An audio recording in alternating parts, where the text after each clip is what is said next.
and welcome to this tutorial on traceability. It's a lovely morning here in Stockholm. It's June and the sun is shining, so I am super excited and supercharged to be here with you today. Alright, this is going to be a short tutorial on traceability in the fashion industry. And I want to clarify that I'm talking about what we can also call material traceability or maybe production traceability or something like that. So it's actually the making of the fabric or the making of the components that goes into a garment that we're talking about today, and that type of traceability. Alright, so in this tutorial I will cover 4 things. So it's going to first be what is traceability and what is this production traceability that I'm talking about first and foremost. Second of all, why do we need to have traceability? Why is it important for a brand to work with traceability? What are the gains and what are the risks to not do it? We will also dive into upstream and downstream traceability and what are the difference. And then finally, we will touch upon the upstream traceability methodologies. What can you do and how can you do that as a brand to achieve some kind of upstream traceability? What can you expect and how far can you get in a way with this type of tracing and tracking? So super excited to be here, and that's what we will talk about today. Let's dive into what is traceability. So when I talk about traceability, I normally talk about this material or production traceability. And it is really, in my world, it's really about the whereabouts of where have everything been through, the whereabouts of the production of that component. So it really starts from the raw material, let's say the cotton farm, and then where does this cotton travel through? Which are the different factories, the different hands it's moving around between. That's what traceability is. The whereabouts of the production of a garment, so to say. I hope that makes sense. Then let's dive into why is this important then? Why do we need to know who the cotton farmer was, and why do we need to know who the spinner was, and all of that information is very detailed information. Who cares about that? Well, it really comes down to being a prerequisite for working more sustainably. You need to understand the full value chain, the full production chain in order to work with it, in order to influence it, in order to impact it, and also in order to measure it and to understand where do you have your biggest footprint. Let's say on a climate perspective, where do you have your biggest footprint? If you don't know where the fabric comes from, you don't know as a brand where you have had your biggest footprint either. So it's very important in order for us to work more sustainably and in order for us to produce more sustainably, we need to know that full value chain. That's the reason to why we need to know it. Then there are other kind of sub-reasons, so to say, to why we want to work with traceability. And the first one is, of course, legal requirements. There are going to be legal requirements, both from the EU and from the US, for the majority of brands to actually work on traceability and to know this supply chain and also to disclose it actually. The second reason is the customer storytelling. So if we know the full value chain and the full production chain of our components, we can also tell the story to our customer of where has this garment been produced. And the third one is to implement the programs. And I think this is very connected to the first reason that I gave, that we need to, it's a prerequisite to work more sustainably.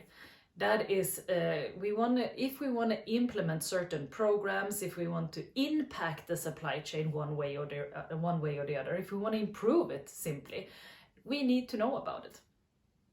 So I would say the reason to why you want to have a traceable and visible supply chain, it's because you want to work more sustainably. That's the reason. And there are different ways of kind of pressuring you and pushing you into that, from a legal perspective, from a customer perspective, also from your own maybe value perspective as a company and so forth. But the underlying reason, or maybe the overarching reason, is in order for you to work more sustainably and take a responsibility for your production. All right, then I wanted to talk a bit about upstream and downstream traceability. I'm sure you've heard these two phrases quite a lot. And I always, when I try to keep them apart, I think of it as a stream.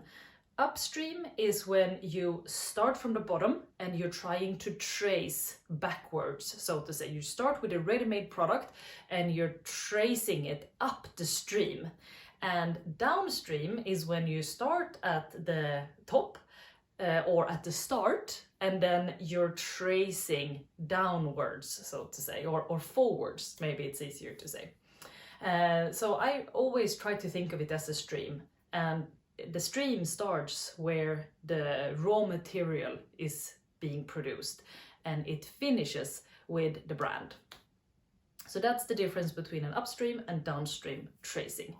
And I think we can all agree that the downstream traceability is what we're all aiming to do. And that's what we're trying to achieve as an industry.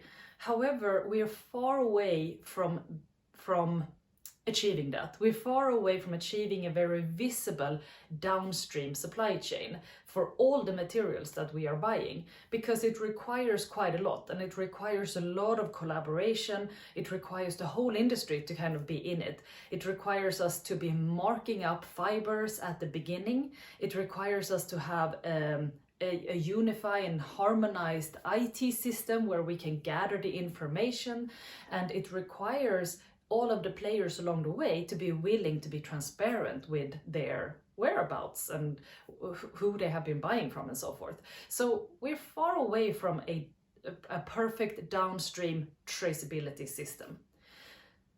However, we are working with it. As a brand, you should be engaging in that activities as well, and you should be trying to push for that for as much as you can. But a upstream traceability methodology can be a good interim solution for you here and now if you want to try to get some visibility of your supply chain.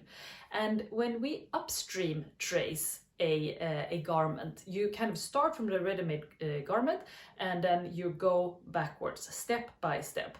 And when we're applying this type of methodology, you should not have the ambition that you can get all the way down or all the way back to the raw material stage, because it could be possible, but it will be pretty hard, and it will be pretty hard to verify the information along the way. I'm just setting the expectations right. But what can you do when you're upstream mapping your supply chain? Well, it's kind of two different methodologies, so two ways of approaching it. The first thing you want to do is map your supply chain. If you haven't started mapping your first tier, meaning the ones that are actually producing your garments, the ones that are putting it together, that's the first step. You need to have that done. After that, you map who are your tier ones buying from. In many cases, you might be nominating all of your fabric mills, but you're not buying from them normally. I mean, it's normally the tier one, the garment maker that will be buying the fabric. So you want to map who everyone is buying from. And then when you have the fabric mills down, you want to map who are they buying from. So that's normally a spinning mill. And it's of course also a processing unit. So the fabric have been dyed or washed or printed somewhere. So you want to map all of that. This is going to be quite the task the first time you're doing it, but it will be worth it. And it's only going to be less and less workload as you go along. And of course, the bigger brand you are, the more work it's going to be. But then normally you will also have the resources probably to do it. And also think about it. as you have done it first the one time and then you do it the second time, it's going to be easier. And the third time you do it, it's going to be even easier, because then you already have a lot of data and you're just exchanging some of the new units that have kind of entered into that one season. So speaking of that, I suggest to do this type of mapping one time per season.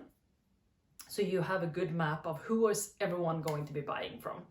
And I think mapping to spinning mill, that is a good ambition to have. Pretty good and reasonable ambition, and possible to do as well. After that, this is the second stage. You want to connect each of your purchase order to that map. So you want to ask your tier 1 suppliers to map each purchase order. Where has this purchase order been produced? All the way down to spinning mill. Or even further. If you can get even further, that's very, very good. But that's how I would suggest doing it. Start with a mapping exercise of the full value chain to whatever level you decide beforehand.